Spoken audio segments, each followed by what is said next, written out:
Hey folks, Kilt-Man here, Kilt-Man at your services. How are you all? I hope you're all doing very, very well. Now we've got a bit of a lens flare taking place up there, but who cares? It's a bit atmospheric, isn't it? At the moment, we're getting the Aurora Borealis. There's that strange shooting blue meteor that went over Portugal and Spain last night. There's celestial events taking place all the time. So we've got one of our own, a little supernova in Kilt-Man's kitchen. So anyway, what have I got for you now? Well, we're going to talk about a film which I've talked about extensively about a year or so ago, maybe 2 years ago. The Wild Geese. Now why are we going to talk about it again? Because you know him, you love him, Steve 007 Smith, the benefactor of all of these canvases that you see all the way around the place, has sent me a canvas of the poster for The Wild Geese from 1978. A classic mercenary war movie. Regular viewers are now going, hang on a minute, you already know what it is? Doesn't Steve send it as a mystery and send you some clues as well? Well, yeah, he did. He said the canvas is coming, here's the clue, but you know exactly what it is right away. Because the clue he gave was a direct quote from one of the characters in the movie. I don't think I should come out with the quote because it's a little bit risque. It was a different era. You could say things back then. And anyway, so I replied with another quote from the movie. And yeah, we both knew what it was. So there's no detective game going on. It is The Wild Geese. And I'm going to show you in a minute. But I've had it for 2 weeks as well. And I don't know, I keep on talking about stuff, real life stuff getting in the way of all the plans I have for the channel. And yet stuff kept on throwing its oar in and derailing me. But anyway, I'm going to talk about it now. Now, I've got the soundtrack to it. This is not the soundtrack to it. This is the soundtrack to that. Who Dares Wins. Yeah, Lewis Collins, SAS. Fantastic film. I have discussed that a fair bit as well. But Roy Budd composed for that. He also composed a couple of years before for The Wild Geese. And Ewan Lloyd made both movies. Anyway, I'm going to show you this canvas now. And it is the original poster by an artist called Arnoldo Putzu. Yeah, I wasn't aware of his work beforehand either. But Arnoldo Putzu put together this phenomenal and very famous poster. Here we go. So hang on, let's play The Wild Geese. That'd be a good idea, wouldn't it? I've got the soundtrack to it as well. There you go. Look at that. This is off Steve 007 Smith. Look at that. That is glorious. And what he's done as well, can you see? He's put some DPM, disruptive pattern material. One of the best camouflage patterns the world has ever known. As a border to it, which is brilliant. And I like the fact, and he probably doesn't know this, but there's a lot of DPM here. There's DPM behind me here. I wore DPM all the time when I was in the Marines. It's all changed now. It's a different pattern altogether now. But multi-terrain pattern, which I don't like, to be honest. But when you wore your DPM out in the sun a fair bit, it would begin to lighten somewhat. So you'd often have people with a variation. You'd all be lined up there on parade, but the jackets would look different. The fatigues would look different. And there was a sort of, not a safari version, but there was a jungle version, which again was lighter. So this does seem to reflect, how it would look out there in the, well, let's call it for what it is, the Congo. The film is about a bunch of mercenaries led by Richard Burton's Colonel Alan Faulkner, who have to go and rescue a deposed and imprisoned and about to be executed African president, Julius Limbani. That's it. A bit of trouble there. Played by, this is going to come in handy, isn't it? Played by, is it John Carney or is it Winston Shona? Well, I don't know. Doesn't really matter, does it? But so he enlists all these other people, 50 mercenaries, to go out there. It's a do or die mission, and it's paid for by Stuart Granger, the great stoic-faced Stuart Granger, who's a well-to-do, well-heeled sort of Tory bigwig, but he's also got his hands in the copper mines out there, making some money. So we need to get, Julius Limbani back on our side. So we free him, get him out, and you get paid £50,000 a piece, or whatever the hell it is. To be honest, I haven't seen the film since I did the big review on it, which could be a couple of years ago. But we've all seen it, we all know it, and we all love it. And they go out there, the mission is a big success, and they manage to spring in from this enemy stockade. They also manage to take over an airfield, so the plane's going to come in. They're only there for like a couple of days. Oh, they can smell the money. Yeah, we've got him, we've got Mr. Limbani, it's going to be great. But at the last minute, Stuart Granger forms a deal with the opposition forces, which still guarantees him ownership of these copper mines. So he's still going to make money. But what about the mercenaries that are there now, and we've got a plane going to pick them up? Oh, tell them to abort, leave them there. What? Well, we can do that. Well, we're going to do that. So they've all got there safely to the airfield, and the plane comes in, they're all whooping, giving it loads. Yeah, whoa, we're home in time for tea. Plane comes down, taxis past them, and then you get the word, abort, leave them there, turn around, come home. Plane turns around, taxis back up, takes off. What? Of course, they're on the radio to the pilot, and he says, I'm sorry boys, but we've been told to leave you behind. Good luck.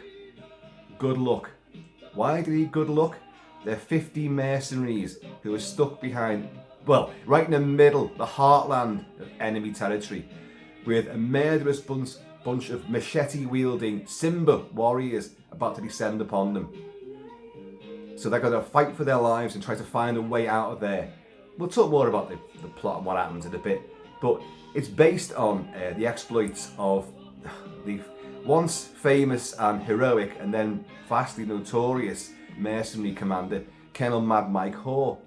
And he was a British officer, spent a lot of time in South Africa, and became, during the Simba rebellion. See, the Simbas in the movie are based on the real life Simba faction, who were communists. Basically what was happening, China and Cuba were funding a big massive rebellion in Zaire and the Belgian Congo. A place that had seen numerous revolutions, rebellions, civil wars, atrocities, massacres, you name it, they'd done it. But there was a genuine president or leader of that country, the Congolese, and he was pro-West. So he's been looked after by Belgium, by the CIA. Of course, the CIA didn't like anything to do with China or Russia or Cuba getting involved, or even East Germany. And in the film, you have Cubans and East Germans are in there. They don't mention China, I don't think. But China were pulling a lot of strings, even back then. And they've got to fight their way back. As I say, Simba means lion. So these warriors, who are not depicted on the poster, it's just our heroes, which we will talk about. And they are nasty. Stanleyville was a place where they committed some of the worst atrocities.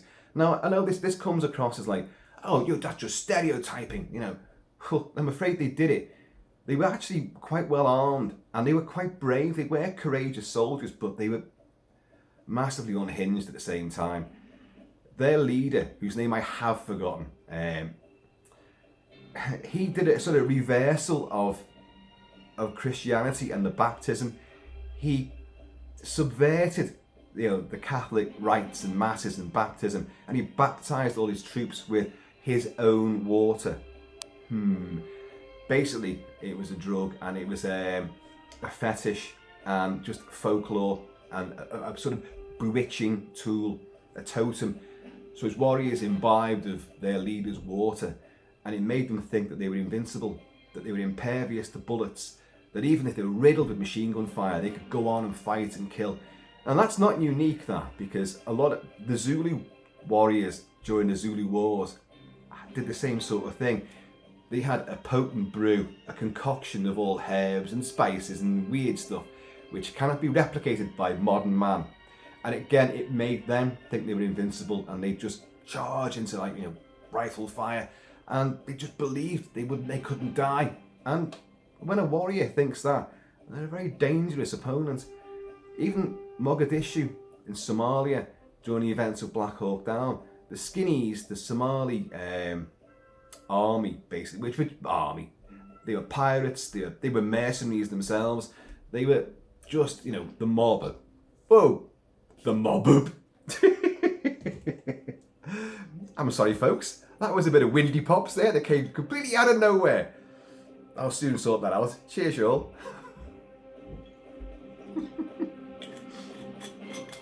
Any other sensible YouTuber would cut that bit out. But no, not me. Let's just live with it.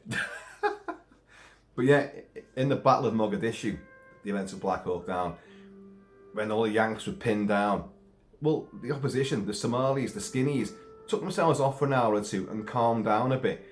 No, they weren't praying. Oh, no. They were imbibing of cat, which they chewed. And cat was this real bad, nasty drug, which again elevated them to the sort of deity-like status of being impervious, indestructible, and drove them on to murderous extremes.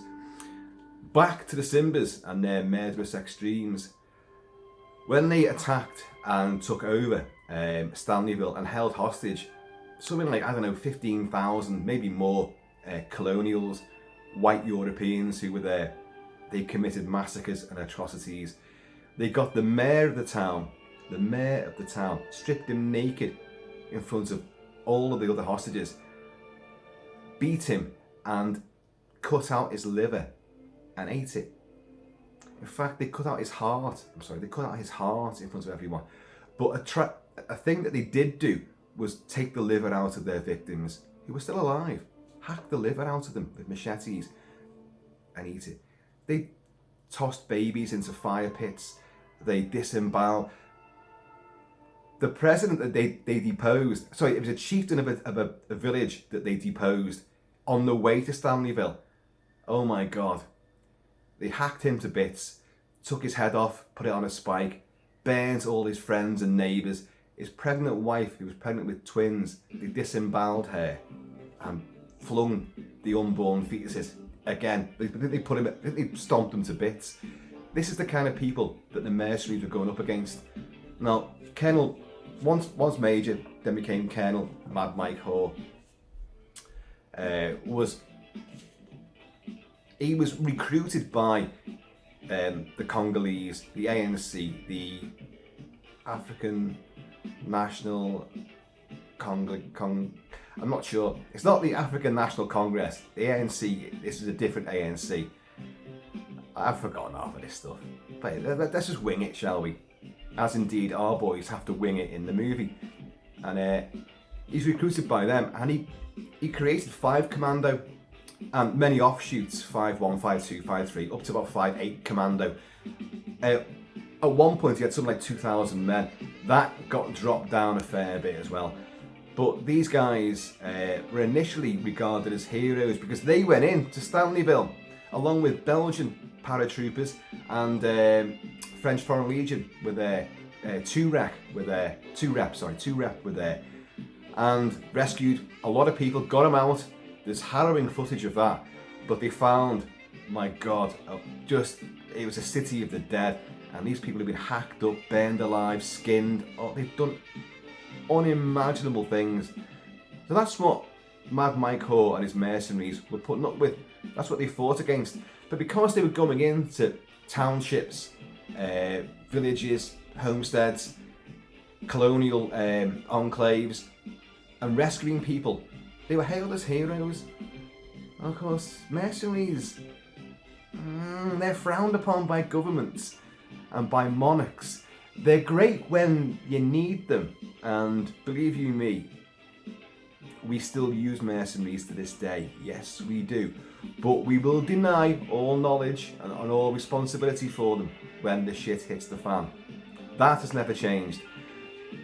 You had mercenaries way back in the 16th century. You had them in the American War of Independence. In fact, believe it or not, Britain tried to secure Russian troops as mercenaries to fight against the Americans. But the Russians never got there. Now think about that for a minute.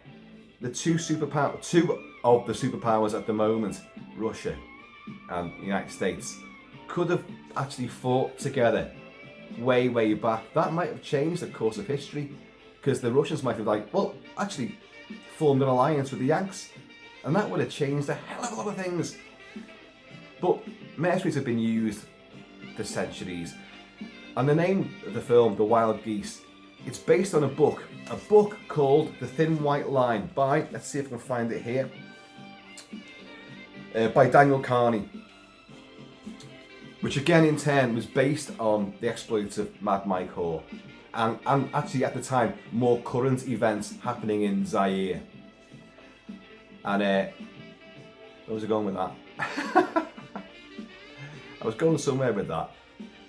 Yeah, well anyway, so all these things are taking place at that time. Oh yeah, mercenaries.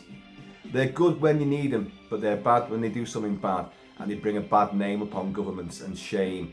So Mad Mike Horn and 5 Commando were doing great things, rescuing whites and people and Europeans from the clutches of these machete-wielding, flesh-eating, cannibal bastards. But they were committing atrocities as well. Rape, murder, and torture of prisoners. They were doing all that. So once all this kind of got out, they were vilified, and the suddenly good name of mercenary heroes just became mercenary bastards. So they were, hated, and they couldn't go back to their countries. And in fact, the whole thing descended into absolute chaos, because they tried to instigate a coup in the Seychelles, which went horribly wrong, and they did some nasty things there. These are the Mad Mike Horn, his boys. And he had to contend with mutinies as well. His own troops turned against him. Now, here's the thing about mercenaries, and the film does allude to this, that a lot of them are obviously veteran soldiers who have fallen on hard times, or they're soldiers who just can't give up the fight. They want to carry on, just want to keep it. Soldiering is what they do. They can't hold down a marriage or a proper job in Civvy Street, so they go back to being a mercenary. Or they are absolute dropouts from society, alcoholics, addicts, really the dregs. And when Mad Mike Hall first put out his advertising slogan, his advertising campaign, once the ANC had recruited him to go and sort out the Simbas and all that, he put out a big advert all across South Africa and, well, a lot of other places too, asking for adventurous young men from the age of 18 to 40, something like that. Adventurous and want to do a good job and all this, but he didn't specify military background, which would have been a good thing, because all the recruits he got in the first couple of years were down and outs, druggies, drunks, booze hounds, vagrants, bums. That's all they were. And in the film itself, our leader, Richard Burton playing Colonel Alan Faulkner, who is based on Mad Mike Hall, he actually says at one stage, look, when I'm not doing this, I'm a drunk, I'm just a drunken bum, I'm a tramp.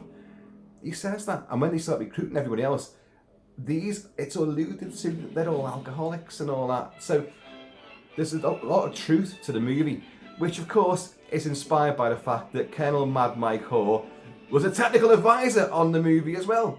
Yes, they brought him in. Could you tell us what mercenaries were like, what the Congolese warfare was like, all this sort of stuff with the Simbas? Can you advise us? What weapons, what uniforms, what tactics? And he did. But he didn't come alone. He brought with him, or rather, someone else brought him with them. Ian Yule plays Tosh Donaldson, who's an SAS veteran in the movie. And he's brilliant, great big moustache on him. Ian Yule was British born, but lived in South Africa for pretty much a lot of his life. But as well as being, I think he joined the Royal Artillery to begin with. Then he became a para, and he joined the SAS for real. And then he became a mercenary, yes, for Mad Mike Hall. Yes, during the very same Simba campaign. So he knew this stuff as well. And he's in the movie, but he became an actor, and he's very good. The very year after making this, in 1978, he made Zulu Dawn, and you guys know how much I love that movie. One of the best depictions, alongside Black Hawk Down, of a real life battle. One of the most realistic and most authentic portrayals. And he plays, I think, Corporal Phillips, or Corporal Fields, I think it is. Run for the high ground, he says, like, as his line of skirmishers, redcoats, get overwhelmed and they get cut off in, like, well, the word for it is a donga. It's a South African term, a donga. Not what it means in other territories, which is like a ravine in the ground, a dry riverbed, a donga. And his men stupidly fall back into this, and then the Zulus just come surging over the top. That's where he goes like, run for the high ground! And you see him, he's trying to club at a Zulu, like, bang, bang. And he gets toppled. And it's always been one of my favourite stunts in a movie, because he does it, and he topples head first down the ravine back into the donga, because that's his name in The Wild Geese. Ian Yule also was a stuntman. Now, in the film as well, so you've got these two guys, Ian Yule and Mad Mike Orr, both of whom served out there in the Congo and fought the Simbas and did exactly what this film is depicting. So they're advising how it's done. So you've got authenticity and realism there, but I'll come on to that a bit more. But alongside Ian Yule, another actor would appear in this, and then Zulu Dawn, and then go on to TV soap fame as Eric Pollard in Emmerdale. Yes, Eric Pollard, the actor, Christopher Chittle, or just Chris Chittle. He plays, Lieutenant Colonel Milne in Zulu Dawn, who is the guy that with Lord Chelmsford, they hear where, hang on, Colonel Pullein says he's got a battle on his hands. The Zulus seem to have got there, because Colonel Chelmsford has ignorantly split his command and took most of the British column south, leaving Isandlwana and the camp there at the mercy of thousands and thousands and thousands of bloodthirsty Zulus, and they get massacred, of course. But Milne, Chris Chittle, in that takes his telescope, because I think he's a naval officer, that's what he is, and on a high peak. Yes, I've observed the events in the camp. Yes, the tent's a bit. The wagons have been moved en masse into the camp, and Zulus do appear to be there. The artillery is in action, but I can't observe any more details. The heat obscures much. He goes, oh, okay, yeah, don't worry about it then. And we get massacred behind their backs, like, oops. And but in this, he drives a truck, and once they've got President Limbani, and they're on a convoy of commandeered vehicles, and they go across a bridge. Things slow down. The truck he's driving, got a bit of a problem here, and it's Chris Chittle doing it. And I think if I'm right, Ian Yule is sitting beside him, but a Simba aircraft comes in, a fighter comes in, and starts machine gunning the hell out the air. This convoy, they've all got to hide on either side of the air. It's like a dry riverbed with this big, hardtack bridge over, and they're all hiding and shooting at it and all that. But men are getting strafed, good style, and then it starts dropping bombs, canister bombs, which bounce, across this dry creek, and boom, hit the bridge, and poor Chris Chittle, Eric Pollard, gets roasted alive. Oh dear, oh dear. Lots of burning men leaping out the back of the truck, and it's fucking horrible. And the two teams have to then split up. Some have got vehicles, some like we're on foot. We'll have to try and the bridge is out now. We'll cross with the president further downstream, and we'll meet up at this little village. I've raced ahead here, haven't I? But they call us dogs of war. We've been called those things before.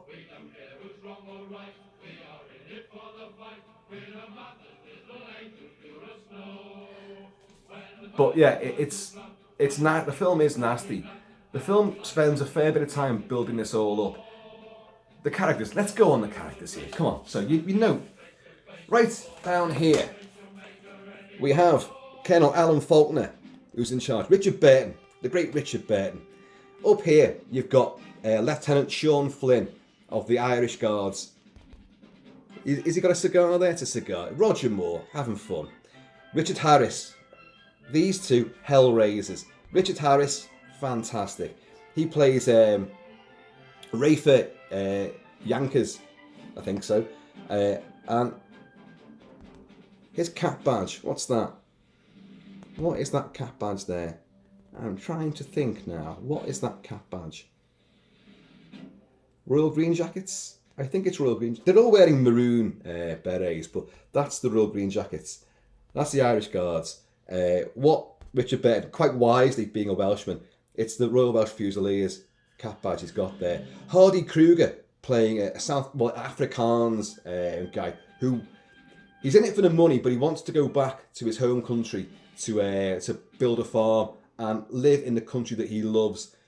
He is racist, but he still has respect for the black man. But he might come up with the wrong terms, but he'll come to terms with President Limbani. Anyway, we'll talk more about that in a minute. But he's wearing the parachute regiment badge, and of course it's a maroon beret. They're all wearing maroon berets for some reason. But the men genuinely would wear their old regimental cap badges. Mad Mike Hall's mercenaries did that. They would wear customised gear. Our mob here, they tend to wear, it's pretty standard DPM, but they've all got different weapons. They've got quite a range of weapons. If you look here, Richard Harris and Richard Burton have both got Uzis, Uzi 9mm. Sean Flynn there has got a P38 with a silencer, a sound suppressor on it. Hardy Kruger, his name's Pieter Kutzi. He has, it's a crossbow. It's a Wildcat crossbow made by Bartlett, I think. And the great thing about this, because they realise, look, when we go into where they're holding President Limbani, so one team, they do a halo jump. Oh, that's depicted here as well. They have to go in and do a halo jump. High altitude, low opening. So, and skydiving for a bit. And then you're coming in quietly. You're not as observable from the ground with that kind of drop. Low opening parachute and that. So they all come in that way. And then the two teams, it's 50 men, but will split. So Richard Burton and Richard Harris and Hardy Kruger will go off with their contingent to go and rescue President Limbani, where Roger Moore and his mob will go to the airfield, the other direction, and secure that, kill any opposing forces there, and wait for this plane to come in. So they all will reconvene there. Yeah, as I said before, it all goes wrong because the plane just takes off and leaves them all.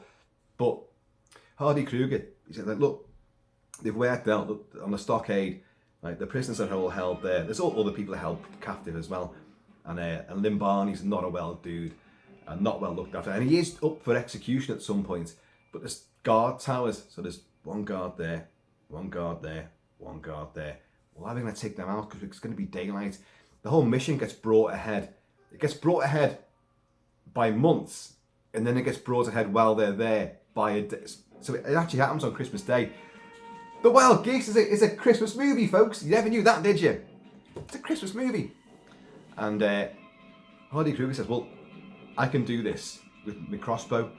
And he goes like, look, the quarrels that you bolt, he said, like, they're designed to shatter inside a man's body on impact. And that should kill them instantly. But if it doesn't, I've tipped them with cyanide, which will kill them in less than a second. So it's great. It's like, and when you get there, I think they find out, he goes, I think Richard Burton's going like, well, we're in luck. You know, two of the guards are asleep. And one's looking the other way. So, but one body falls off and wakes up the other guard who's like looking over. So Hardy Kruger has to run down to the perimeter fence. You know, broad daylight as well. Like there's tons of troops there. Like fucking get another one, take him out, and then they go in. And I think there's a Cuban officer in there again, which is nice that they're doing that. They're all bringing in the fact that the Simbas were being sort of drip fed munitions, funds, and training by communists. Che Guevara was there apparently. Mad Mike Hoare says he's the first person to have defeated Che Guevara because Che Guevara was there as a technical advisor. Yes, it all went off, didn't it? All went off. Cheers, y'all. And cheers, Steve. I'm loving it. The canvas is fantastic. Absolutely fantastic. So they get Limbani out of there, and I say this, the debacle on the trucks happens, and like then they get left behind. They've lost a few men already, so they're down to about 32 men or something like that. And so they're trying to work out, well, what the hell do we do now then? Who is this Matheson? Because a lot of these guys didn't know who was funding this whole operation. So like, oh, Matheson, is that Richard Matheson? Is that the guy played by Stuart Granger? Yes, that's him, yes. A bastard. Well, the first thing we do is we go and get him. Yes, but the first thing we've got to do is get out of here. How are we going to do that? We've got thousands of Simbas descending on us with their machetes. They'll skin us alive. Right, so Richard Harris, who's a sort of a tactician, he's the strategist a bit, and he's like, well, no, hold on a minute. We've got President Limbani. Why don't we let his people see that he's alive? And that could instigate a rise up, a revolution against this already revolutionary faction that's took over the country. And like, Richard Baird's like, are you insane? You know, we didn't come here to start a war. We can't afford that. We're not funded for it. We don't have the weapons or the ammunition. Not enough men. He said, well, what other options have we got? We can't go north because they're coming that way. We can't go west because they're coming that way. We can't go east because they're coming that way. We've only got south. And south is the village, the township where Limbani came from. Let his people see them. That's all we can do. Of course, that is the plan. And things all go to rat shit along the way, and they're getting killed off. But they do stumble across, well, Limbani's old township. And there's a missionary there, Father Gagan, I don't know, played by Frank Finlay, who was a Wrath and Thunder Bible basher, and an Irishman as well. But he's great. He's absolutely great. Frank Finlay can play stuff really OTT. Look at Life Force. Please look at Life Force. Matilda May in the Nuddy Woody. Look at it with my commentary. I did a video commentary for that movie and a big review for it on the channel as well. But Frank Finlay, he is great. He's got good hair in it as well, like, and he can't stand the butchery that these soldiers will bring. But what's his name? Richard Harris as Rafe Yanders knows him, and he said, look, I want you people out of here. You're destroying, I can't do the Irish accent. You people are destroying everything, you know, everything I've built here. You're going to bring them down on us like a ton of thunder, you know. But if you just go down the track that way, there is an old Dakota on an old airfield. It works. It's just held together by string and blue tack, but it still works. I've flown in it myself. So that becomes their next mission. Right, we're going to get out there. But they will be attacked on the way there. The Simbas arrive, and it's a final running battle. Let's bring to attention some other people. We've gone through our main guys there who are outstanding. I will just say, Hardy Kruger ends up carrying President Limbani, and he calls him Kefa and all that. He's like, you just stop calling me Kefa. You know, well, what else am I supposed to call you? You know, and the racism is confronted. It is kind of like, you can't cover this stuff quite in depth in a movie. It's about 2 hours, 2.5 hours long maybe, and the first hour is all build up. Once you hit the hour mark, that's when all the action really kicks in. You're out there. They've been trained. Oh, that's brilliant as well. You've been trained, and then all the action takes place. Running battles and skirmishes and a big last stand. And Roger Moore gets his play, because he's the pilot as well. Sean Flynn is a pilot. And he started off with, there's some mafia connections there as well. Like, he has to be rescued, and there's a hand grenade and a bit of a siege. This is earlier on in the movie, like. And because the recruiters are, it's Richard Baird, Richard Harris, Roger Moore, and Hardy Kruger. They're the guys who recruit everybody else. But so they get the plane. He's flying it, but he gets shot because he shoots through the fuselage, and it goes through his leg, and his mind's just like, get the plane off the ground. But all men are getting left behind. But in the entire process, President Limbani gets shot and dies of his wounds on board the plane. The whole fucking point, you know. But it still works, it still works. But he and Hardy Kruger form an attachment, and they do form a bond. Well, what is it you want? Well, you know, we want to help you people. This is what Limbani's saying. We want to help you people. You came to our country and you messed it up. Well, the whites messed up your country. Are you kidding me? You know, you've been fighting and killing each other for centuries. We came in and we brought society and industry and all that.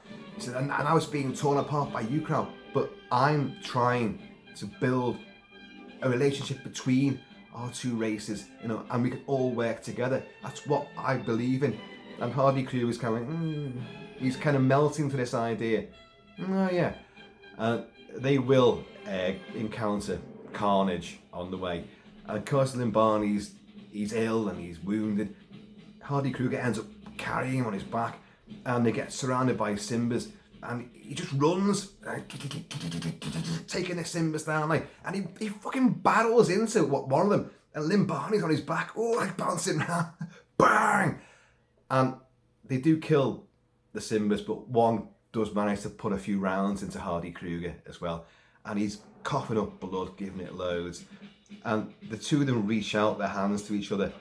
Oh, I'm going to try to get you back, and then he dies, just as Richard Bernard arrives and a few others, and like Limbani won't let go of his hand, and it's a lovely touching moment. He's like, you know, Mr. Limbani, sir, he's dead, got to let him go. And I think there's a bond there which has been built, and it's beautiful. Don't worry, I'm going to talk about this guy because he's my favourite guy in the movie. We're gonna come on to this, and but then they leave the body there. That's the other thing about the mercenaries. Under Mike Hoare, they were in commando brigades, and there was a hell of a lot of them, and they were working to, as much as they could, the discipline of the British Army and the training of the British Army. But as I said before, the people that were recruited, they were a lot of drunks, they were a lot of veterans who fell on hard times. They didn't have that switched on ability, that moral code anymore.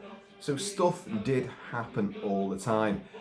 But one thing that Mike Hoare did, which was relentlessly successful, was armed raids, hit and run.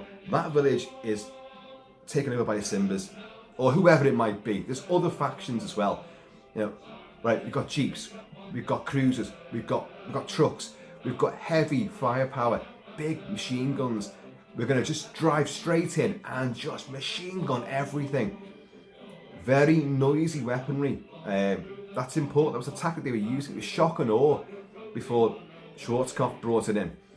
And that's not what the British Army or any army does. When you drive into an enemy position, you basically hop in bounds along a road there. You're not going through the jungle, you're not driving through the canopy and all that. You're on the roads if you can be. But one vehicle will advance while the rest give support. It's a very staggered attack. But these guys didn't do it. They just fucking drove straight in. And it would scare the shit out of the Simbas. It worked. It worked repeatedly every time. And also, the British Army especially would form an extended firing line to advance, take a bit of ground, hold it, advance again, take a bit of ground, hold it, hopefully encircle the place. Well, that's not what these guys did. They just went straight in there every time. And as I say, it tended to work. But very often, we'd have men who were cut off and cut up. Now, would they go back and get the bodies? Well, they did in some instances, but it wasn't always an option. Whereas the British Army, most armies, will do their utmost to go and recover bodies. And then after the incident is finished, they'll demand those bodies get returned. That's one thing that you know when you're in the forces, that whatever happens, people are going to come for you. Whether you're alive or dead, they're still going to come for you and get you back home. That's what they swear to do. Well, in the Mercenary Code, that's not there. But they did do it. They did try to save people. Obviously they did, because they become friends and all that. But it wasn't massively, the top of the itinerary. Not when these bastards are bearing down on you, as you see in this movie, and people are getting chopped up with machetes. Kenneth Griffith. Welshman, Kenneth Griffith. Don't say that with a lisp. Cheers, y'all. Chris Eubank couldn't say that, could he? Bokta. Belcraft Bokta. Kenneth Griffith. He plays Whitty, who is the medic, the orderly, who has served with a lot of these guys before, but he's a blatant homosexual, don't you know? And it's one of his lines that Steve used as his clue for this. And I said, this is 1970s and they could get away with stuff. Kenneth Griffith is not gay, but my God, he plays it camp as hell. But he's still brilliant as well. Like, look after your arseholes, men. Like, Whitty's there to save you and all this. What about you, Queenie? Who are you leaving your money to when all this is over? If you always don't make it back. It says, the best proctologist in London, my boy. Proctologist? That's bum doctor to you, son. But it's funny. And the thing is, this is the banter, the sort of thing that soldiery the world over uses. They're not politically correct. They don't need to be. They don't have to be. They shouldn't be. They're fighting men. Their life's on the line. They're going to say the first thing. And humour is the best thing you can have in a situation where you're facing death. Humour is the thing that gets you through everything in life. Humour. Even when the worst thing is happening, you'll find a funny side to it. You have to. And that's what soldiers are. That's what they do. And this film does depict that. There is definite sense of humour to it. There are some incredibly funny lines. But Whitty, he's with Richard Burton, Hardy Kruger, President Limbani, and another black trooper called Jesse, played by... Now, is he Winston Shona or is he John Carney? I don't know. One of them two anyway. And he's a parrot and he's great. He's the one that when they're running through the jungle, he knows Simba's behind him, so you like keep on going, and he sort of hides behind the bush, waits for the pursuing Simbas, and takes them down, and fights running battles with them. He's brilliant. Well, they reach a river, and Limbani and Hardy Kruger are on the riverbank. Jesse and Faulkner, Richard Burton, have crossed the river, but Kenneth Griffith, Whitty, is just sitting there. He's been treating, obviously, President Limbani, and he's cleaning his kit and all that. He's having a drink of water, but he's up on a bit of a ridge, surrounded by foliage, and there's definitely people around, and you see crafty little shots. This film is directed by, McLaughlin. Not Victor McLaughlin was his dad. This is Andrew V. McLaughlin. V, I presume for Victor, after his father. Both great filmmakers. And he directs it brilliantly as well. And you see lots of crafty little shots of Whitty will look and there'll be some leaves moving, and maybe, is that a boot that just moved out of shot? Is that someone who's just slipped behind a tree? Yeah, the Simbas have caught up with him. And he realises, so he gets up, what's he got? Has he got an Uzi? I think he's got an Uzi as well. A lot of them have got Uzi. So there's Bren guns, there's Vickers, there's a fucking Vickers machine gun, fantastic. There's no way that dropped in on the Halo drop with him, because at the airport, when they commandeer the airport, and they all get back there and they get set up, he's like, right, look, we've got to fight our way out of here. Right, loot everything in the airport, find whatever weapons and ammunition and equipment you can find. I presume the Vickers would have been there. That wouldn't have been marshalled for them. No, not a Vickers, but they do use it to great effect. And there's SLRs and FN rifles. There's a whole range of weapons. But these weapons were things that Mad Mike Orr said, but that's what if we were on operation right now, this is 78, so you're talking 77 and the conflicts then, all the weapons there would have been used. Uzi's the relative newcomer on the block. Uzi's been used for a good couple of decades before, but they were still relatively new when it comes to movie depictions. There's even a Mac-10 in there as well during the Mafia attack on Sean Flynn, Roger Moore. But anyway, so Whitty's there, he's loads of them coming, he's taking them all down, and they're going, Whitty, get out of there. No, don't worry about me. Whitty is holding the fort, he says, and then he runs out of ammo. and then they surround him, and they've all these big grinning Simbas like with their machetes out, and they're all like they're drooling like, and he's like, "My, look at you beauties, look at the size of you." He draws his fighting knife, and one comes at him, and he fucking gets it. Witty gets him. And then a scene that was ruthlessly cut on British TV for many, many years. Yeah, they get him, and they're hacking at him, and you see him lying there. Kenneth Griffith is great. He's pouring blood from his mouth. There's wounds on him, and then you see a horrible shot from sort of like middle distance. You can't see his body, but they're all going as a group. They're all slashing down and hacking, and you see horrible screams. So, and it's not, as I said before, that it's not like a stereotypical image of black rebel fighters in the Congo. That's what they did. In fact, they would have skinned him as well and ate his liver. That's what they did. They did these things. So anyway, they have to peg it out of there. And again, Jesse's doing his great little fallback position. Even Richard Burton, alcoholic Richard Burton, who's not in great shape. For the sequel, he was meant to be in the sequel, but bloody well died about 2 weeks before filming was meant to begin, so he couldn't do the sequel, which isn't anywhere near as it's nowhere near as good. It's not even worth talking about, to be honest. Cheers, y'all. Cheers, Steve.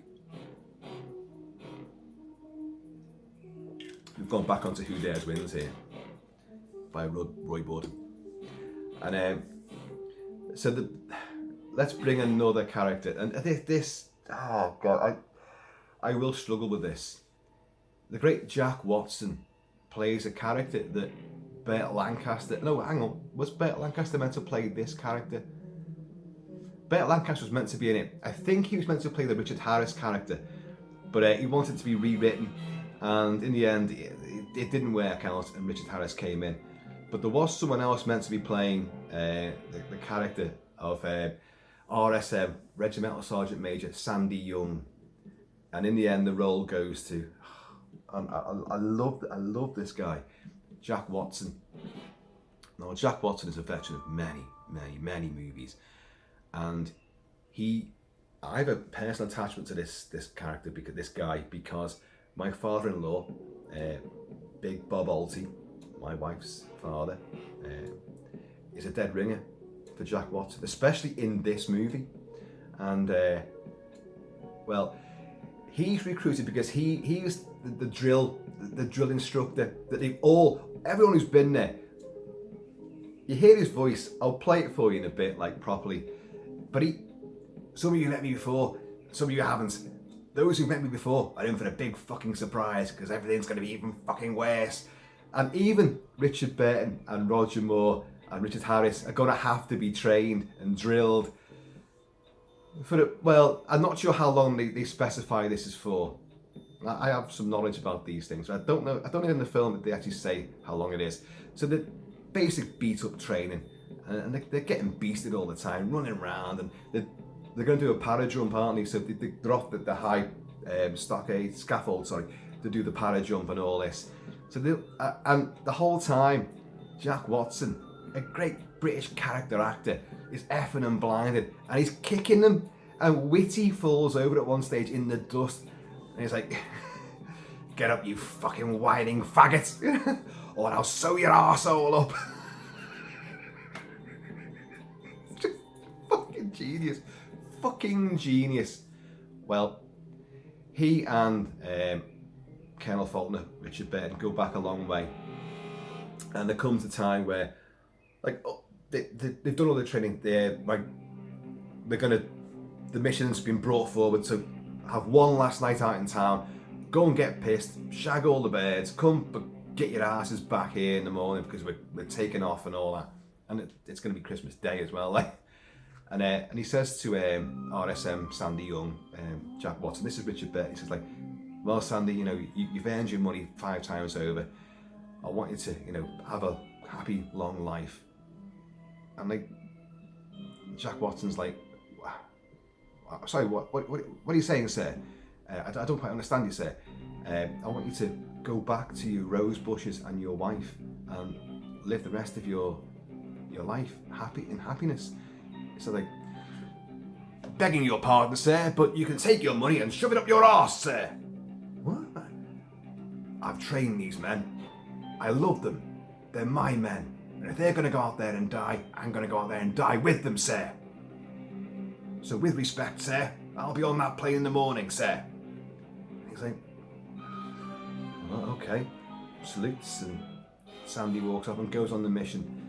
While they're out there, there is because he keeps calling him sir, and there's a moment in the bush where Richard Burton says, look, Sandy, when no one else is listening, you can call me Alan. And Sandy just goes like, all right, sir, will do, sir. What's up? And like Richard Burton's like, it's gorgeous. It's a gorgeous moment, but oh God, I have to steel myself. I have to. That final battle, Roger Moore and his contingent will go and get to that Dakota, that battered old Dakota, and take that, right, get on board, get it fired up, but wait till everyone's back. Richard Burton again splits his command. There's some lying in wait in the village of Frank Finley and all that, and the Simbas come in, but Richard Burton takes another mob and circles around to try to, outflank them, which does work, but these guys are all there. They've got Bren guns.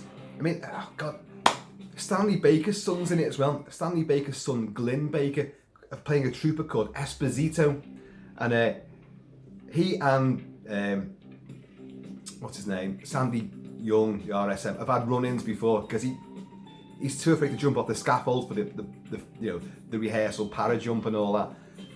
And there's a moment where, and he's got the Bren gun, it's like, and you've got Tosh Donaldson, which is Ian Yule, with a blinder side rocket launcher, and they're firing that, and they've all got the berets on with the cap badge. So he's got the SAS wing dagger, he's got a big handlebar moustache on him. He's fucking great, like. But Esposito's there with the Bren gun, and Sandy's there with, what's he got? I'm not sure what he's got. An SLR or something. I can't remember what he's got now, but he has an M1911 9mm as well with him, which you will see him use. And oh God, jeez, the Simbas all suddenly rise up from all their positions, and like Esposito, Stanley Baker's son, goes, "We're dead." And, like again, Jack Watson's superb. He goes, "You're not dead until I say you're dead, Esposito." And then the next moment, he gets shot in the head, Esposito, and Jack Watson's like that. And the line should be like, "I have not said you're dead yet, son. Get up there." But it's great. More men are dying, getting picked up. There's lots of familiar faces from British TV and British movies who are in there playing the mercenaries. And there's a lot of realism to them just getting shot and down they go. There's no like, Well, there is actually. Because when they all start making that final run, Roger Moore's taxiing down the runway, and they've got to go. Richard Harris is manning the Vickers gun, and they've got to wait for the last moment. I will talk about that character. I know I haven't really talked about Richard Harris. I will, but I've got to get through this because this will kill me. I need to go back onto the Wild Geese soundtrack. And well, they make a run for it. People, they're getting dropped on the runway. The Simbas are all coming in en masse. McLaughlin does some great shots, ground level, of these Simbas, and you're looking up at them, and they're all machete wielding and like that. And it's not a pretty sight, I can tell you. And like, they're carrying Limbani on a stretcher, and people are getting dropped as well. Like the stretcher falls, so someone else picks it up, and it's really done well. And they get in, and the plane's moving, and they're get him on the plane. They're going to reach up to the hatch and get dragged in. There's bullets pinging everywhere. And Sandy is, what? Did I write it down? What weapons he got? I'd love to know what the weapons are. He's got an FN Mag 58 GPMG at one stage. He can't be using that on the run to the plane. He must be using something else. But you see, It's a Sten gun. He's using a Sten gun. They've got Sten guns. These things, folks. These things, famous from many, many conflicts. He's using that. It's like, they're running, and it runs out of ammunition. Just throws it down and draws his M1911, and it's like, but they're running. Richard Burton's hanging out the side. It's going, Sandy, Sandy, and like suddenly Sandy gets shot, and he's like that with it, the automatic, and he goes, Alan. He's used his name for the first time. It fucking gets me every time. Every time. Even just talking about it. Alan! And it hits the deck like, and he's like, Sandy! Oh, God. And like people try to drag his body, and Richard Harris is running now, like, right, drop the Vickers, just fucking run, and they're all running like that, and they're getting dropped. His little team are getting dropped as well, and this guy's trying to bring Sandy with them, and he goes like, no, leave him, he's dead, leave him, and they're running again. More people are getting dropped. They get on the side. Richard Harris is about to get on the side now. Okay, Richard Harris. I think when I was saying Burt Lancaster before, I think Burt Lancaster was meant to play the Richard Harris role, but didn't like it and things didn't work out. Richard Harris comes in. They had just done a film called Golden Rendezvous, I think the year before, or earlier that year. But Richard Harris, another booze hound, let's drink to the booze hounds of the world and the movies.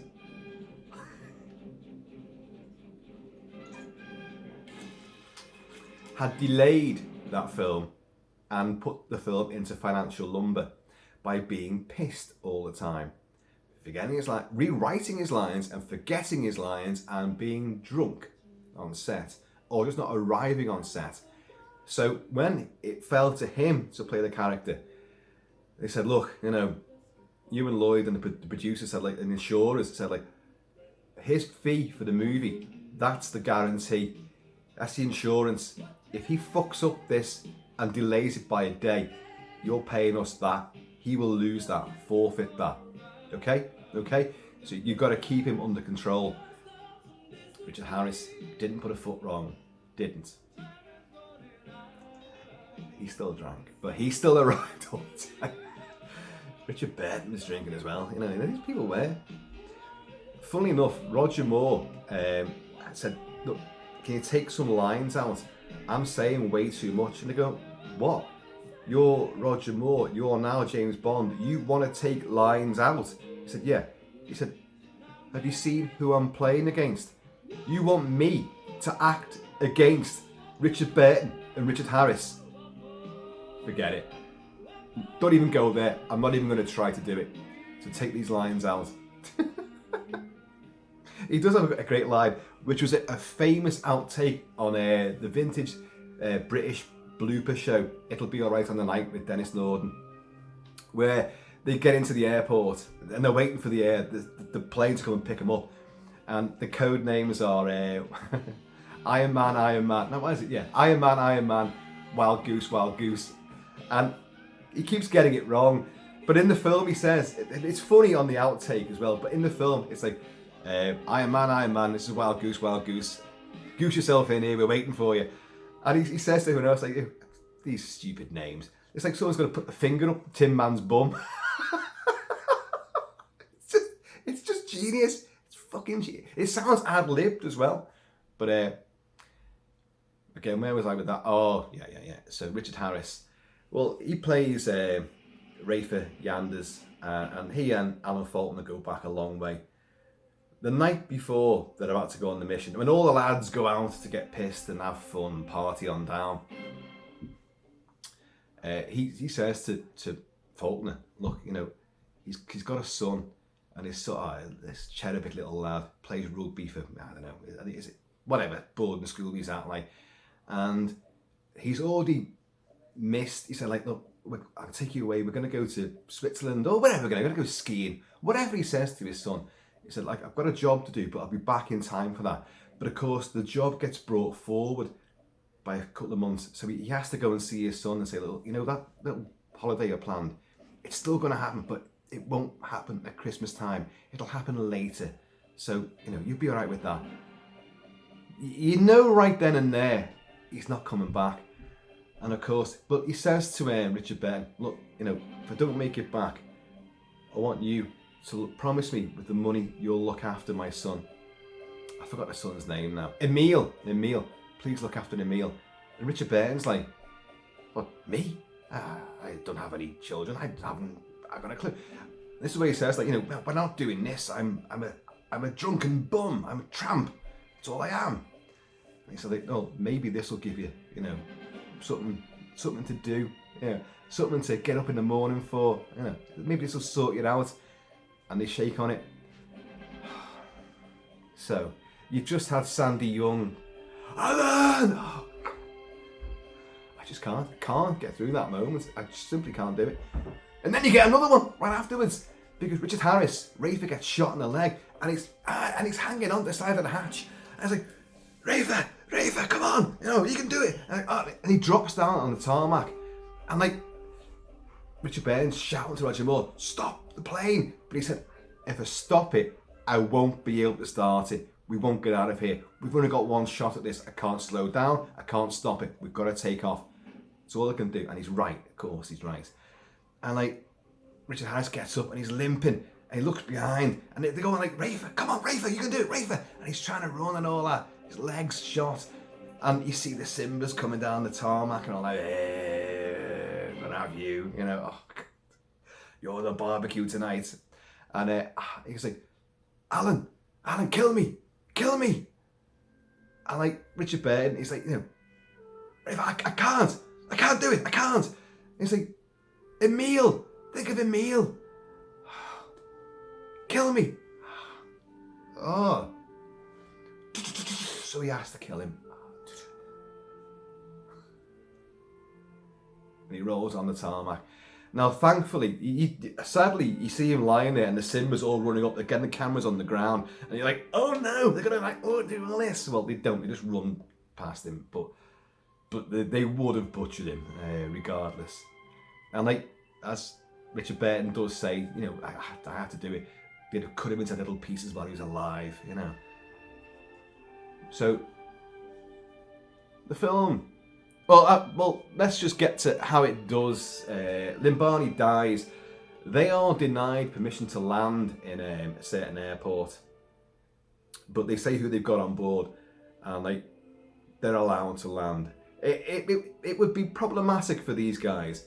Real Mad Mike Hall's men did incur problems getting out of countries and into countries, and did cause quite a bad scene at an airport when they had concealed weapons, and they were going to get away with it, but one guy pulled the weapon out when the customs stopped him and threatened the customs, and then a firefight took place. Oops a daisy, and they got done for that one. But these guys, and the inference is they're super highly trained, and they will find a way of getting out of the countries, Jason Bourne style, and going back home again. This is part of the soundtrack to the Wild Geese. There's some 70s, club it stuff, bit of jazz and a bit of funk.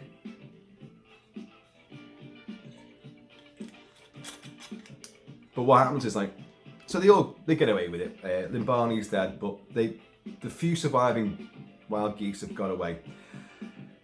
So Matheson, Stuart Granger, I think he says goodbye to some party dignitaries and goes and sits in his big armchair and gets a cognac or whatever he gets and Richard Burton's got in there you made it back. Yeah, I suppose you want your money. Yeah, well, this is just business, it's not personal. Yeah, give us the money.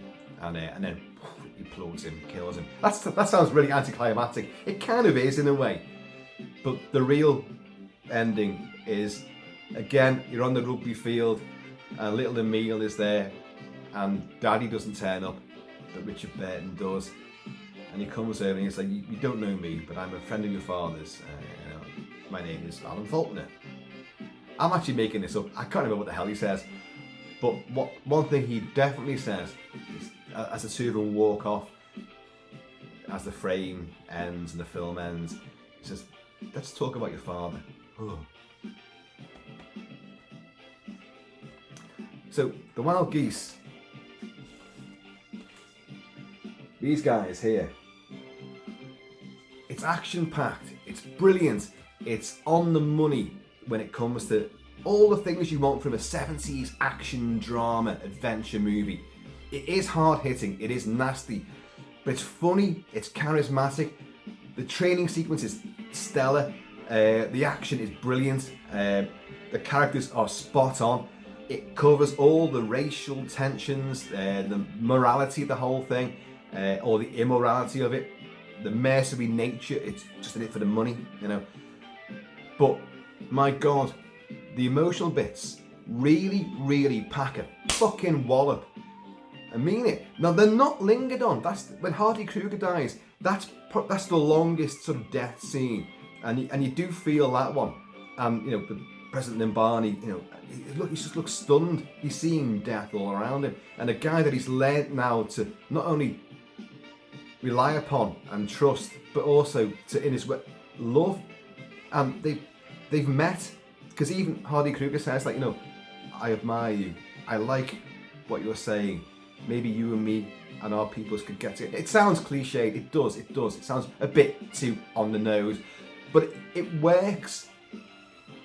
And friendships are forged in some of the most extreme of circumstances. And, you know, people mean what the hell they say, because you remember when someone saved your ass, you remember that. You will never forget that. And so, that moment. But, and even Esposito, "You're not dead until I say you're dead." Shit. You're dead. That's a great moment. But also, Sandy Young, the only time, you know, when no one else is around, you can call me Alan. You know, "That's right, sir, will do, sir." Because he's a proper career soldier. Although he did have a good life back at home with his wife, pruning his rose bushes, and then he gets called to action. But Alan, oh.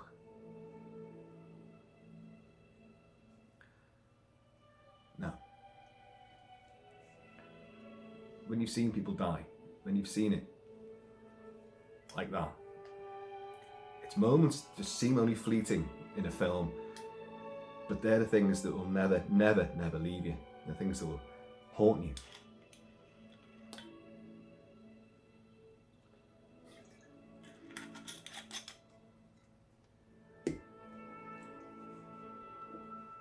And then obviously Rafer. "Alan, kill me. I can't." Emil, think of Emil.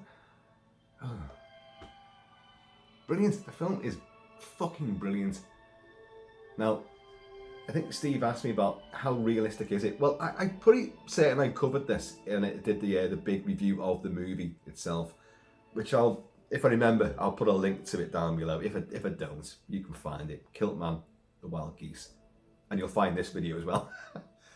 But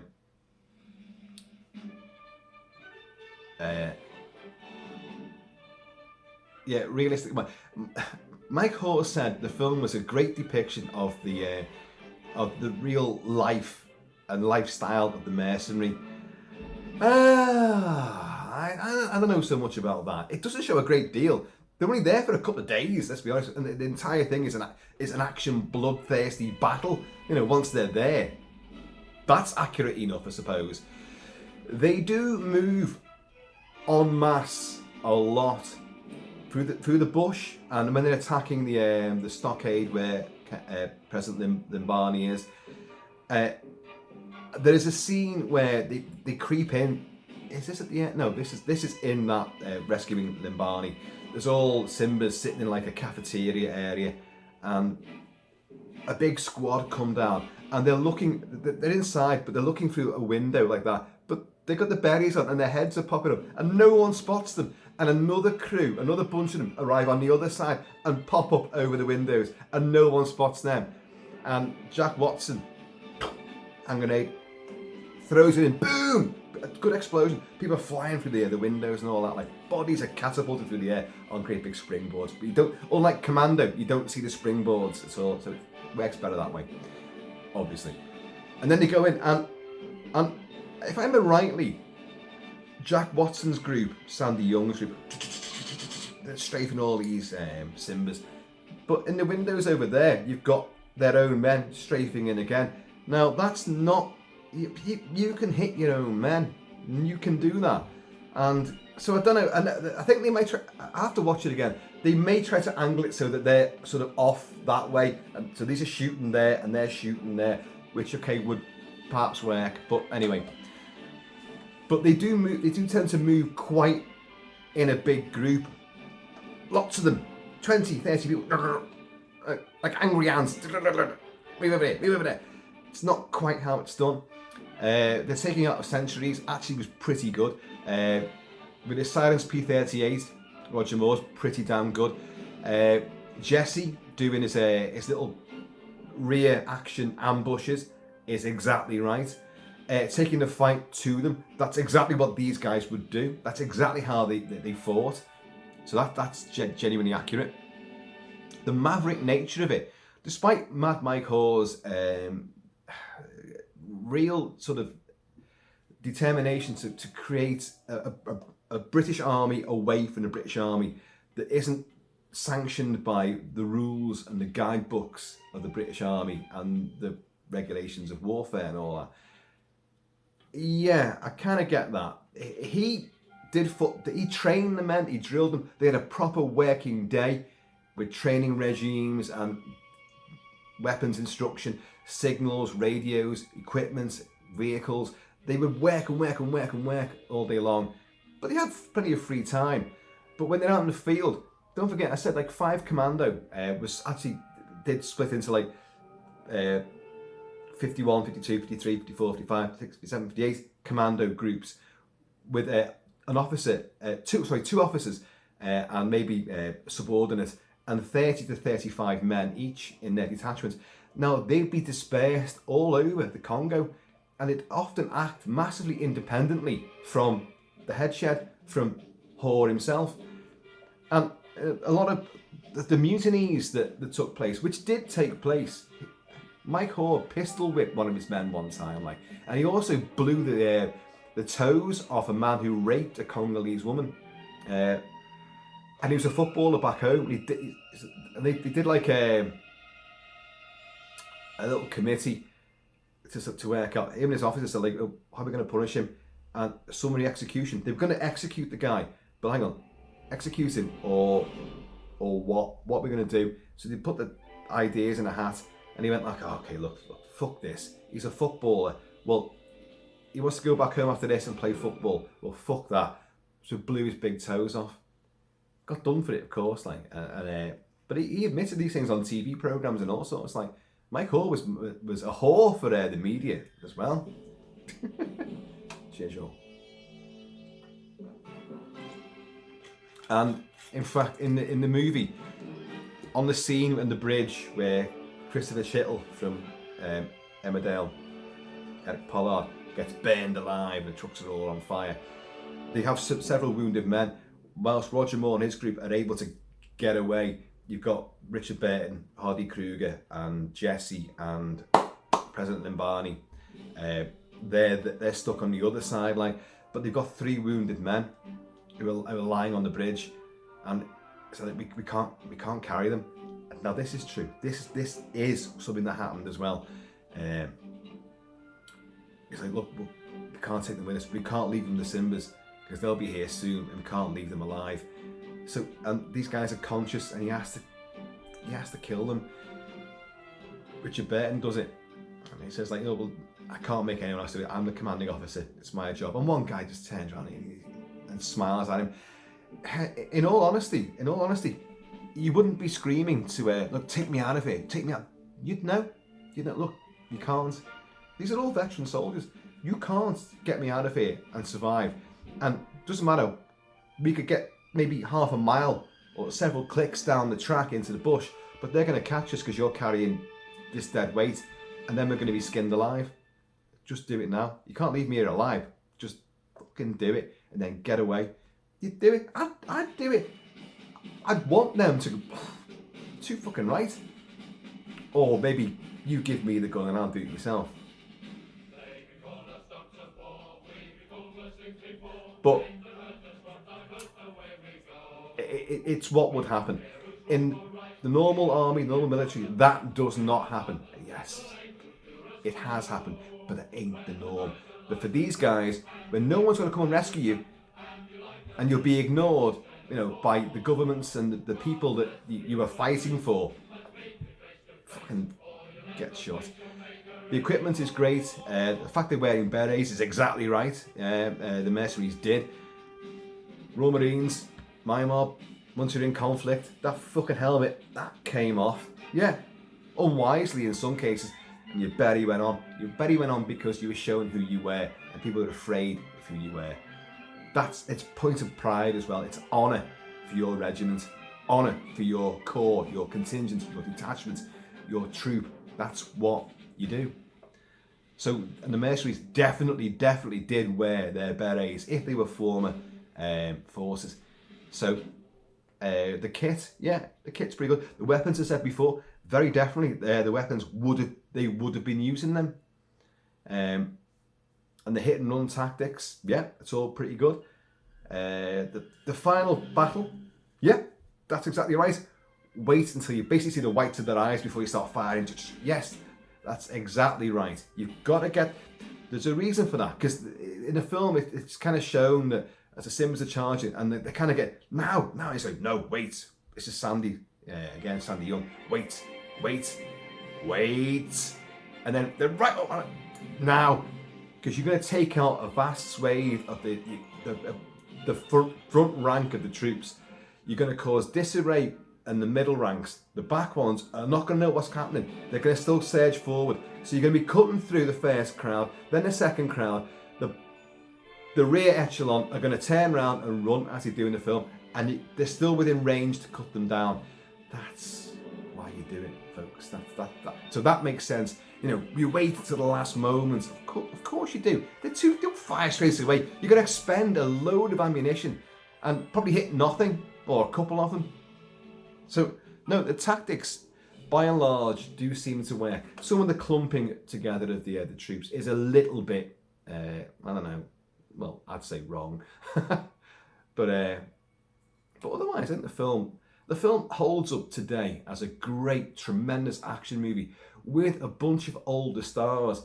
You've seen it recently with, well, not recent years, with the Expendables, Stallone, Statham. And, you know, I love the first two and bits of the third, and detest all of the fourth. But I love the Expendables as an idea, as a theme, as a concept. But it's fucking ridiculous. Yeah. In the first Expendables, where Stallone, with his automatic, what's he firing? Is it a Beretta? I can't remember what he's firing now. I pride myself on knowing the weapons in those movies. I've forgotten now. Could be a Beretta. I don't know. And he's like, and just ejects the magazine, and it won't. It goes, magazine comes out straight away, and it's brilliant. It's doable. It's real, and I like that. Does anyone do it? No, they fucking don't. John Wick can do it, and Keanu Reeves in real life can do it, but that's not normal. It's not normal. Conserving ammo is a great idea, and picking your targets is a great idea as well. In 2015, I got approached to do a job, and so I won't tell you what the job was, but the dates and a place. I said I can't do it because I've been out of the forces for many years, and I have to be retrained. I said, don't worry, you'll be retrained. We're taking you all to New Zealand. To New Zealand, yeah, wow, oh, that's great. That's important. New Zealand, 2015. Some of you know what the operation may have been. It wasn't in New Zealand, don't be stupid. But that was a good staging post for beat up training and get used to weaponry again and all that, because I hadn't done anything for years and years and years. Knife work could be fine, that's alright, but So you're going to go out there for like 6 weeks. 6 weeks training. Wow, that's brilliant. Money was good, and the job could last again another 6 weeks to maybe 12 weeks, and it could have. There was possibility of it going on a bit longer than that. They didn't know. But it should be wrapped up within 6 weeks. So 6 weeks training and 6 weeks on the job. But could be back home earlier. I didn't go. Family. And just not happening, mate. Had a new dog, Husky. She's right there right now. No. And I felt too old. And I felt unfit to do it. Didn't have that bite, that drive to do it. Could have done with the money. Would have been brilliant. It would have meant quitting my job. That would have to have taken place, but the money would have more than covered that. But I didn't go. Again, the stability of life here. Didn't do it. Well, guess what happened? The lads that went out there got trained. The whole thing got called off. The whole thing got called off. Well, more fool me. Should have gone, because they got half their pay. There you go. Was offered stuff before as well. Like when you leave the forces, you will get offers of stuff. A lot of security work, a lot of shit that you don't want to do. Oh, shit that I didn't want to do for set, especially in the Middle East. Christ, didn't want to do any of that. A lot of them, because again, you're not looked after. You're looking after someone else, and if you go out there and you get caught, you ain't coming back. No one's going to come and pick up your pieces. They're not going to do it, and your family may never know what happened to you, or worse yet, they do find out what happened to you, because some of the people that capture people find out things and let them know, let the families know. Charming, aren't they? But it's big boys rules then. That's what happens. I sense that the Kilty family are now starving and want their tea, and I've been doing this for way too long now. But the Wild Geese, by the way, the Wild Geese, why is it called the Wild Geese? It's not alluded to in the movie, I don't think, but again, Colonel Mad Mike Hoare, he had the Wild Goose emblem, patch, insignia. What's that from? That's from the mercenary Irish army that fought in the 16th and 17th centuries for the Jacobite rebellion. They were a mercenary army and they were known as the Wild Geese. So that is why the film is called The Wild Geese. Because it's based on a book called, what's it called again? The Thin White Line. But because it's based on Mad Mike Hoare's exploits more than the book itself. The book's based on that, but the film definitely takes on Mad Mike Hoare. And obviously Ian Yule's experiences there as well. So the Wild Geese is based on the emblem that he had.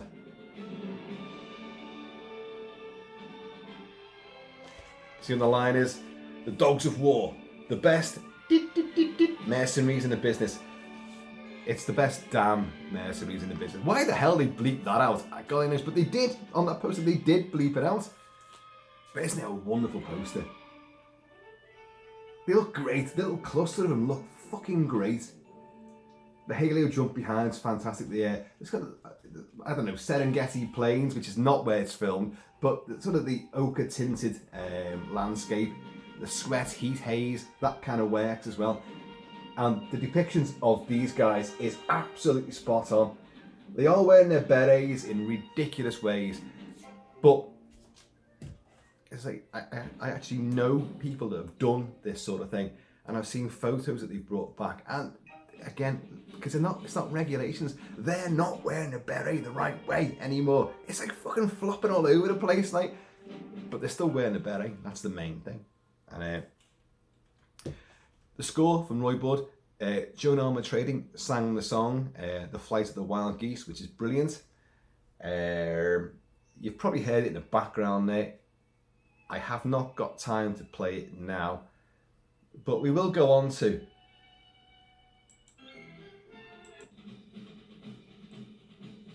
Jack Watson's introduction to the drill. Should be coming up now. Come on. Come on, RSM Sandy.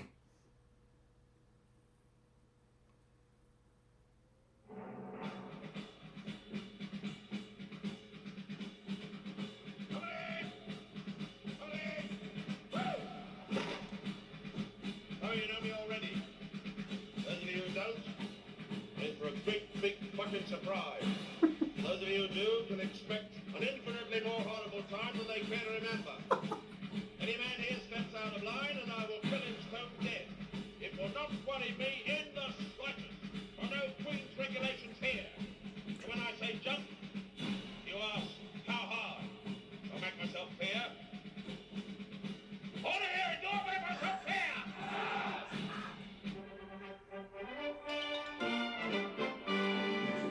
See, it has this jaunty angle as well, which is brilliant because Military Life has that.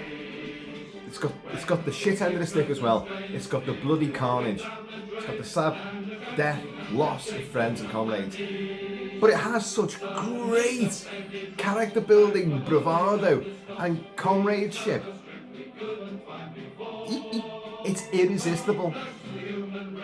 I would, anyone who's young enough that wants to still go out and do something, maybe not mercenary work, but join the military, do it. Yes, politics has gone right through the fucking arse of this now and destroyed it. So you think, the media will have you think that. It's all gone woke. Fucking hasn't. Fucking hasn't. I've still got mates they're not in the Marines now, but I've got associates who are in the Marines and people I used to work with who are now much higher up, and it ain't changed. Well, the media and politics try to make you think that. The woke brigade, as fucking if. You want men to go out there and put their lives on the line. They're not going to fucking worry about, oh, what gender are you? What? Are you non-binary? Oh, fuck off. Don't give a shit. And to be trained to kill. Yeah, you're going to worry about things like that? Alright.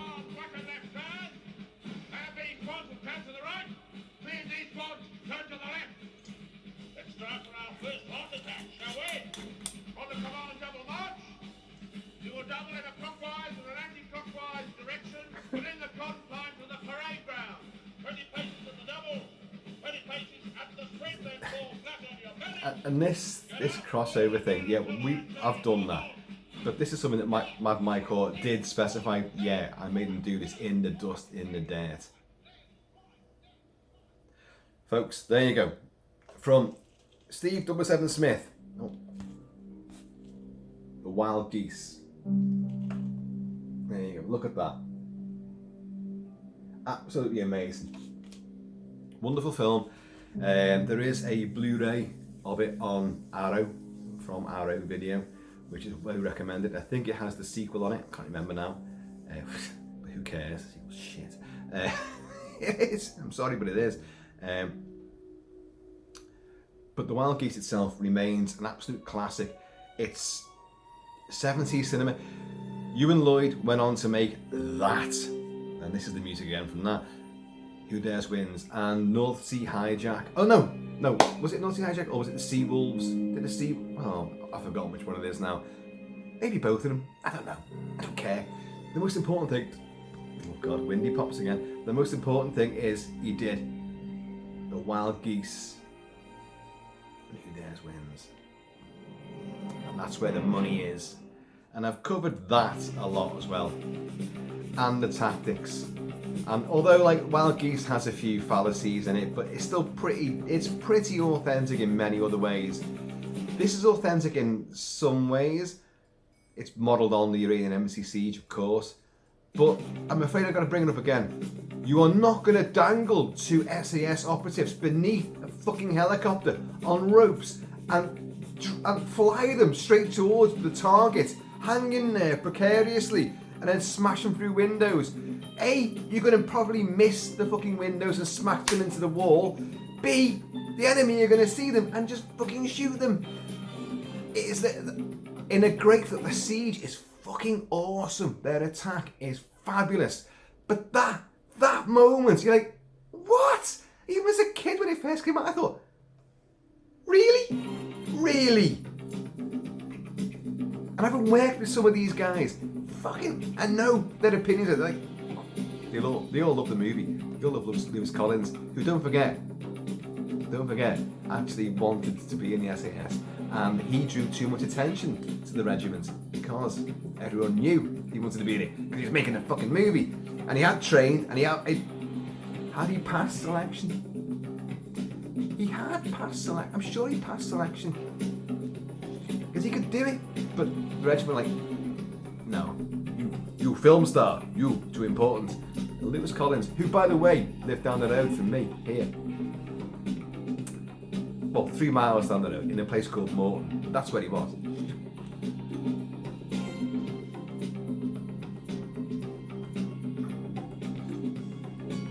Well, folks, we've covered a fair bit of stuff here today. Hope you stuck with it. Hope you enjoyed it. Tell your friends. Tell everyone. Kilt-Man. Join the Kilty clan. Look at fabulous canvas movie poster artwork from the great Steve 007. Listen to the inane waffle of Kilt-Man. Listen to great music from the movies. Watch a guy drink himself to death slowly, video after video after video. See, I'm perfect for a mercenary. I'm a drunken bum. But no, tell your friends. Let's get more involved in the Kilted contingent. You know, take over the world.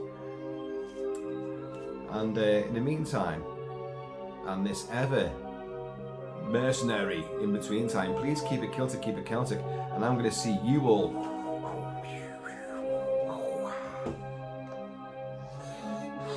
later. And now, I think it's a chippy tea. Because it's too late now to make anything, so I think it's a chippy tea. Yes. I am man. Wild goose, wild goose. Goose yourself in here. We're waiting for a nice chippy tea.